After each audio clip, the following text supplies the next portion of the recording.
Cuando hay confianza se puede hacer de todo, hasta reírse del difunto durante el funeral.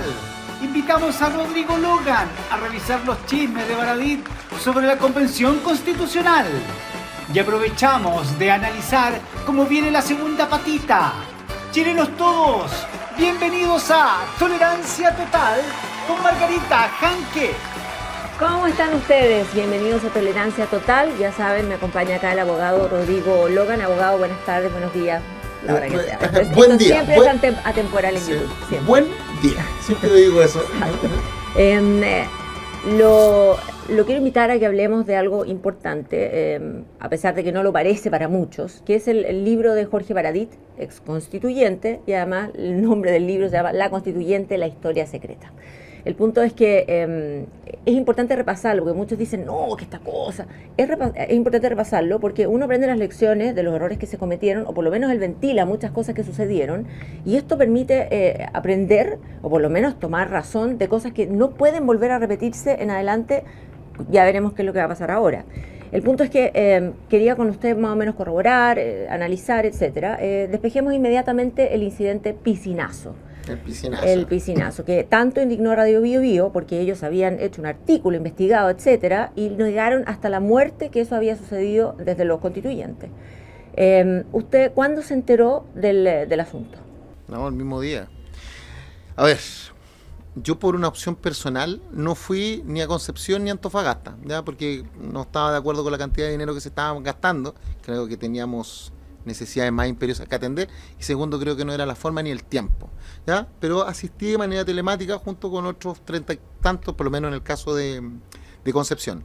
Pero sin embargo nosotros estábamos unidos por grupos de WhatsApp donde estaban las distintas fuerzas políticas al interior de la convención. Entonces uno era el tema de los independientes no neutrales, el tema de los regionalistas, ¿ya? Y cuando ocurre esto empiezan a mandar fotos los colegas y todos sabíamos lo que estaba pasando. Entonces yo voy a hablar por lo menos por lo que del colectivo de La Prueba, donde estaba Agustín Esquella, Fuad Chaim, Felipe Arboe, Miguel Ángel Boto, Eduardo Castillo, Luis Barceló, la Bessi, y estaba yo.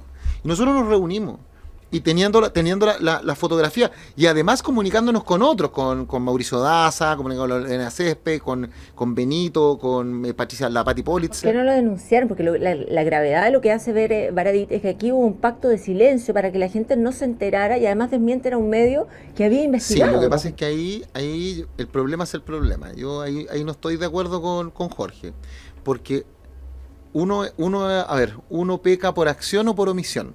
¿Ya? Exacto. En este caso nosotros sí fue omisión, pero nosotros no salimos a negar el hecho, por lo menos yo no, y en el colectivo tampoco. Mauricio Daza tampoco lo hizo. Yo lo digo. No, pero nosotros salimos a decir sí ocurrió, pero no le dimos la connotación que le está dando Jorge de que nosotros hicimos un pacto de silencio para esconder. El que trató de esconder esto no fuimos los convencionales, fue la mesa. Y tiene que decirlo con todo su nombre, por eso ahí yo creo que Jorge peca y no va más allá. Fue la mesa la que llega a un acuerdo con el hotel, porque te acuerdas que Radio Bio Bio y otros medios pidieron las grabaciones de las cámaras, y el hotel dijo no están. No, ellos hablaron en off además. Y además hablaron en off y dijeron, pero ellos salieron a desmentir que eso no había ocurrido. Además, había personas ese día que también habían hecho declaraciones con medios regionales. Hoy día que había estaban las mesas donde estaban comiendo, la mampara, y aquí estaba la piscina y estaba cerrada. Y había personas que estaban comiendo ese día y lo vieron. Y también salió a desmentirlo la presidenta Elisa Loncón cuando dice, tratan de ensuciar a la convención, y ella habla en nombre de todo, y fuimos nosotros los que dijimos, no es así, sí ocurrió. Entonces, ¿cuál es el problema? Cuando salimos a hablar, yo me acuerdo perfectamente, la primera que habló fue Ruth Hurtado, y dijo, no, ella dijo, yo estuve, o sea, yo sé que efectivamente ocurrió, y todos lo sabíamos porque teníamos las fotos, Margarita. Y después salió la Tere, pero el tema es que como eran de la derecha, entonces la salieron a atacar, pero de una manera súper violenta en redes sociales. ¿Eh? Claro, pero la foto habría sido excelente evidencia, ¿no? O sea, sí, pero ¿cuál es la decisión? Pero la decisión fue por un tema de prudencia, porque imagínate, tú, estás con el tema de Rodrigo Rojas, estás con el tema de la comida que se hizo, Rojas Bade, el tema de la comida que se hizo a la semana y media de que se había instalado la convención, una comida para el Frente Amplio, con estos 10 convencionales en el segundo piso por 1,5 millones, el tema de los viajes a Viña del Mar. Entonces, de verdad que estábamos tan cuestionados Y este proceso, el proceso constituyente, era más que la suma de la gente que estaba ahí. O sea, el proceso inédito desde 1810 a la fecha. No podíamos solamente segmentarlo o si tú quieres ver, individualizarlo en 5 o 6 personas. No corresponde, hay que actuar con prudencia. Okay, Pero no hubo, pero sí te puedo decir que por lo menos no hubo un pacto de silencio donde se nos dijera todos tienen que quedarse callados. No, fue una decisión por omisión, pero nunca por acción. Ahí la gente jugará. Sí, no, pero y además, mira, yo ahí, esto es a título muy personal. En el libro, Jorge describe muchas actuaciones de cosas que pasaron, pero pasaron frente a su cara.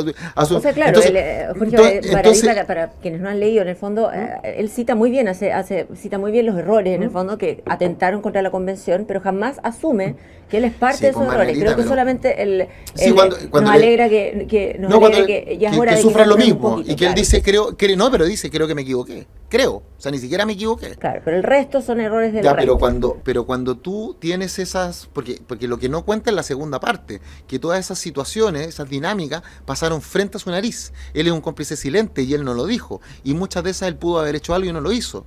Y en muchas, porque acuérdate que... ¿Como cuáles? Por ejemplo, cuando él habla de los conciliábulos que se hacía para las cocinas chicas. Y esas cocinas chicas él se refería a las que hacía el Partido Comunista con el Frente Amplio. Y él se olvida que él era del colectivo socialista y que él participó en muchas de esas reuniones.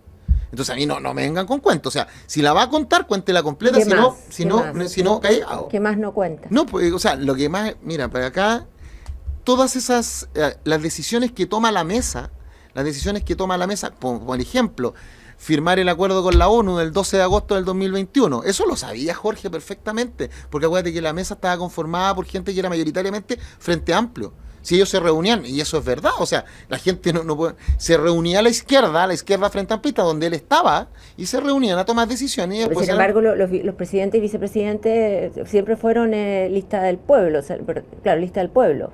No Frente Amplio, ellos siempre dijeron, Baradit dice incluso que tenían problemas de voto. Sí, pero a ver, tú crees, el vicepresidente es Baza, el de la primera mesa. Baza no es regionalista. Elisa Loncón sí, pero Elisa Loncón lo primero que hace es tirarse hacia el lado del Frente Amplio. Porque acuérdate que en ese momento se empezó a diseccionar la lista del pueblo. A propósito después se desparramaron completo. Se desparramaron completo, entonces y después cuando viene la segunda mesa, donde estaba María Elisa Quintero, regionalista, y Gaspar, que era independiente no neutrales, también es todo del lado progresista. ¿Ya? Entonces no me venga, él sabía perfectamente lo que estaba ocurriendo. Si lo que describe en su libro, él es un cómplice silente, así que en derecho nosotros decimos que... O pasivo. Sí, o pasivo. Ya, pero usted no puede convalidar los actos nulos en los cuales usted participó. No, eso no se hace, eso no es de buena fe. Bueno, pero él cita, vamos a seguir entonces repasando otros episodios, él cita varios errores que también terminaron por catapultar la convención. Como por ejemplo, nunca asumiendo la responsabilidad, sino por ejemplo, ¿qué habría gatillado que no invitaran a los expresidentes al cierre a la ceremonia de cierre? Elsa Labraña, porque ella fue la que primero armó todo este escándalo al inicio, en la toma de juramento, donde hubo que cerrar las puertas para que no entrara más gente, y ella empezaba a gritar que Carabineros estaba torturando, le gritaba a la funcionaria de gobierno, Carmen Gloria Valladares, que estaban torturando gente afuera, el tema del trauma ocular, en fin, fue un bochorno. Después las pifias en el himno nacional, todo esto en la bandera de Labraña. Y que en el fondo a la hora de evaluar... Ya, déjame entender eso. ¿Y qué tiene? ¿Y dónde hace esto el nexo con que nos invitaron? Vamos, eso es lo interesante, por eso, que él, la tesis de él, no es tesis, es la afirmación que hace, en el fondo es que cuando hay que decidir, bueno, invitamos o no invitamos a los expresidentes, él dice que la razón principal fue que justamente los actos de Elsa Labraña y de otros parecidos podían llegar a suscitar que, por ejemplo, estando Piñera ahí, que era el responsable del estallido social para estas personas, en el fondo, podían armar un escándalo y empañar la situación, etcétera, y además humillar a los mandatarios. Sí. Eso tiene un punto. Yo lo leí y eso es efectivo, fue uno de los elementos. Pero es que yo también quiero desgranar el choclo, Margarita, porque mira. Te dice corto porque no es una entrevista súper corto. Yo le pido a todas las personas que nos están mirando que vuelvan a ver el día de la instalación de la convención, y se fijen en la parte alta de la galería. Y se van a dar cuenta de que todos los hechos que ocurrieron como el hecho de que Elsa se tirara encima del escritorio donde estaba Carmen Gloria, el hecho de que algunos convencionales salieran diciendo que afuera Carabineros estaba golpeando, eso estaba preparado, Margarita, yo estuve ahí, yo vi cómo andaban con una hoja, eso estaba todo preparado y estaban comunicando por WhatsApp. El tema del himno no fue espontáneo, o sea, tú no pienses que empezó el himno cuando estaba la banda juvenil y que mágicamente todos se pusieron de acuerdo para empezar a pifiar. No fue así, se miraban, yo estaba ahí, si yo estaba arriba, yo los veía cómo se ponían de acuerdo. ¿Tú te acuerdas que por qué la tía Pikachu ese día salió, Joana, salió tan desmejorada? Porque estaban todos diciendo, estaba Rodrigo Rojas, Boldarsky, y habían otros más que estaban diciendo que afuera Carabineros le estaba pegando a la gente. Y estaban creando un ambiente, ¿para qué? Para generar la paralización del acto de instalación de la CC. ¿Y qué es lo que dijo la Joana? Por eso la crucificaron, porque la Joana dijo a unos periodistas del 7, dijo, no, si yo salí a ver y Carabineros no ha hecho nada, y por eso la crucificaron. Después le tiraron agua en la plaza de armas, ¿te acuerdas? Cuando le tiraron, en la plaza, en el punto cero, la plaza Baquiano, en la plaza Italia, gracias. En la Plaza de la Dignidad, como quieras llamar, le tiraron cerveza y incluso la escupieron, por eso, pero estaba todo preparado, Margarita, o sea, ¿y por qué te hago el hincapié? Porque efectivamente esa fue la decisión que se tomó para el tema de los presidentes, pero también se tomó porque cuando la mesa toma y dice, vamos a invitar a los expresidentes, la mesa no quería invitar a Sebastián Piñera. Y nosotros tuvimos un súper problema por eso, porque ellos querían invitar solamente a los presidentes, excepto a Sebastián Piñera.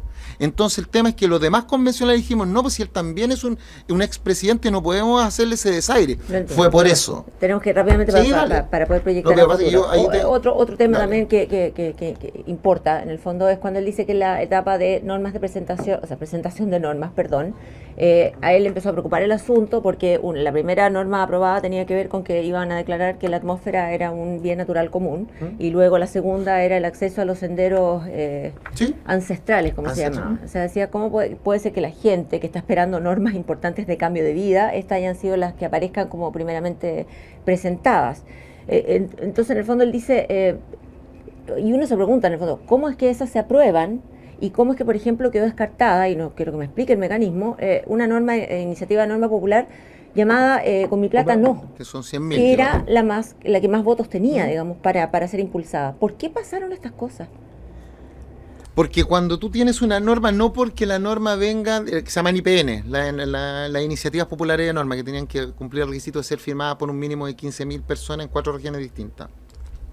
Pero esa norma llega a una comisión, y en la comisión se debate en general y en particular, y después se lleva al pleno, claro, general y particular.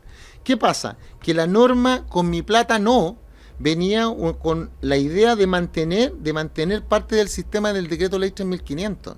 Y recuerda, Margarita, que lo que hicieron la gente, el sector más de izquierda adentro de la convención, fue tratar de eliminar todo lo que viniera del régimen. Daba bueno, daba igual si era bueno o malo. Mira, justicia militar, afuera.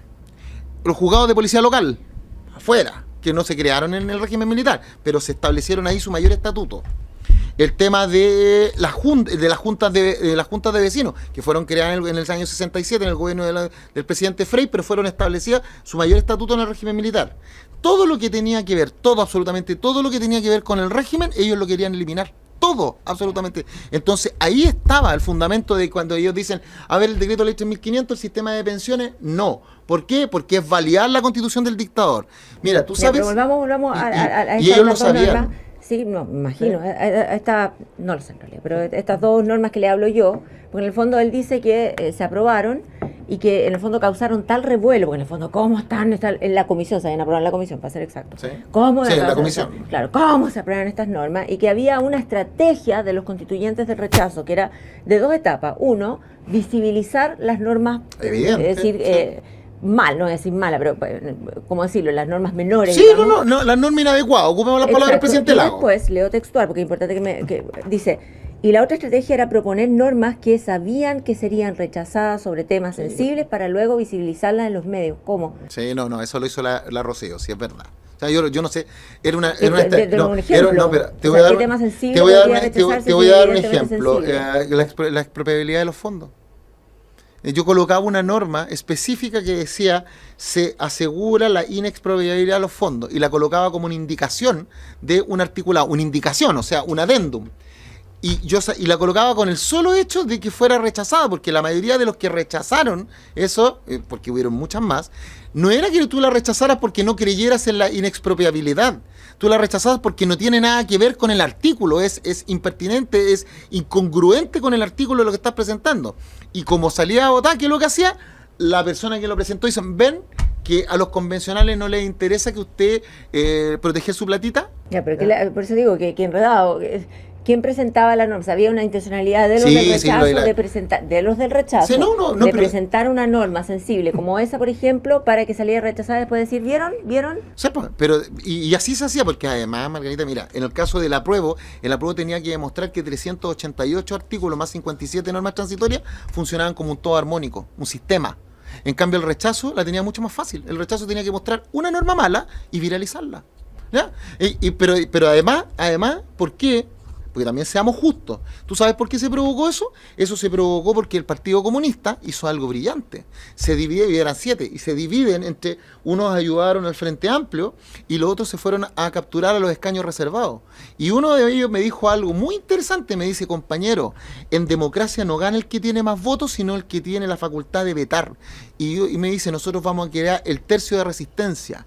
Y el tercio de resistencia, ellos descubrieron muy rápido, son Partido Comunista, es bravo en eso, y saben, y ellos descubrieron muy rápido que se agrupaban a los escaños reservados, más los independientes de regiones, más algunos descolgados a la lista del pueblo, podían tener 53. Y si tenían 53, tenían un tercio, significaba que podían bloquear a los 2 tercios. Y tú debes decir, bueno, ¿y lo lograron? Claro que lo lograron, porque apenas lograron establecer ese tercio, empezaron a proponer todas las normas de plurinacionalidad, pluralismo jurídico, y empezaron a aprobar. ¿Por qué? Porque pusieron de rodillas al Frente Amplio y al colectivo socialista, y a INN, porque le dijeron, mire, ¿ustedes quieren que les aprobemos su Estado regional autónomo, que era como la ficha del Frente Amplio por Amaya Alves? Ustedes apoyen la plurinacionalidad. ¿Tú sabes cuándo empieza a subir el rechazo? En abril del 2021, cuando nosotros empezamos a aprobar esas normas. Abogado, 2 minutos, sí, 2 minutos, no, sí sé, porque además daría para mucho, pero decía yo que esto que hay que proyectarlo a futuro, porque ¿qué sacamos con estar contando estas cosas hoy? Bueno, se está justamente barajando el tema de una nueva convención y se está hablando de 100% electa. Y por lo tanto sería una parte, no saben, están manejando, viendo el mecanismo con los independientes. Y yo pienso justamente con los Baradit, los Achurra, Fernando Atria, en fin, son los intelectuales que entraron por partido, por lista de partido, independientes de partido. Entonces uno habría supuesto que los iban a monitorear, etcétera, pero resulta que después se les cae la máscara y empiezan a hacer lo que quieren. Entonces, ¿por qué el mecanismo de ahora, o cómo podría ser un mecanismo de ahora que garantice que eso no va a pasar? Porque yo entiendo que las tías Pikachu, los otros van a quedar fuera, pero que haya el respaldo de un partido político, pero que después digan, ¿sabes qué? No, yo actúo como quiero. Haciendo respetar la ley, pues, Margarita, si aquí mira, en el programa anterior, cuando estaba con Gonzalo aquí mismo, yo hice 4 denuncias del proceso. Primera denuncia del proceso. Antes, muy súper corta. La injerencia de la Agenda 2030, que la dejamos entrar en el proceso. 2, calculamos más los escaños reservados y los calculamos sobre la gente que se autoidentificaba en el censo y no sobre el registro de la CONADI. No debieron nunca. Hablar de los independientes, nunca tuvieron que haber tenido 17, sino que no eran más de 6 o 7. 3, los refichajes ilegítimos de los partidos políticos. Los partidos políticos, todos los que estaban ahí se refichaban, ellos nunca debieron haber elegido a convencionales porque no debería existir. El 4, el boicot que hizo la Cámara de Diputados y el Senado a propósito de no permitir la instalación de la convención. Y tú me dices, bueno, pero ¿qué tiene que ver eso? Claro que tiene que ver, porque cuando nosotros analizamos el tema de los partidos políticos, y yo te digo, haciendo cumplir la ley, tú sabes que el artículo 5 de la actual Constitución dice que la soberanía reside en el pueblo y se ejerce, en la nación, y se ejerce por el pueblo a través de plebiscito y demás elecciones que establezca la Constitución y la ley, y además por sus autoridades. Eso quiere decir que el poder constituyente originario para hacer un nuevo proceso constituyente no recae en el Parlamento ni en los partidos políticos, es en la nación. Por tanto, lo que están haciendo hoy día los partidos políticos es saltarse el artículo 5, están saltándose la soberanía. Si no se lo saltaran, tendríamos que elegir ciudadanos nuevamente y caemos en el... A ver, Margarita, el artículo, mira, y yo quiero un proceso constituyente, pero lo quiero con las reglas. Por anga por manga, te guste o no te guste. La votación del rechazo, ¿qué es lo que decía el artículo 142, inciso final de la Constitución? Dice que en el caso de ganar la opción rechazo se mantiene vigente la actual Constitución. Y ahí los políticos lo sabían porque la Jimena... Abogado, perdone que le interrumpa, pero ahí quiero llegar, porque justamente se van a saltar el artículo 5, por lo que está conversado hoy máximo de manera general, no importa, es que controlar mejor a los independientes. Y algunos hablan incluso de que entonces, bueno, hagamos los militantes, forcémoslos a que militen. Pero ahí se viola justamente el plebiscito de entrada, el que tanto cita el gobierno, el parlamento, etcétera, cuando dijimos, en el fondo, las personas o apruebo o rechazo. En este caso ahí ganó el apruebo, y después decíamos, ¿por qué mecanismo? ¿Convención constitucional Sí, pero es ciudadana o constitucional? pero es que o ahí estás convención cometiendo, de mi punto de constitucional vista, mixta? Y ahí mixta decían, no, políticos no, eso salió rechazado. Sí, pero yo Entonces, ¿cómo van a meter militantes ahora? de por mi ejemplo? punto de vista, lo que tú estás diciendo tiene una falacia que se llama por falso dilema.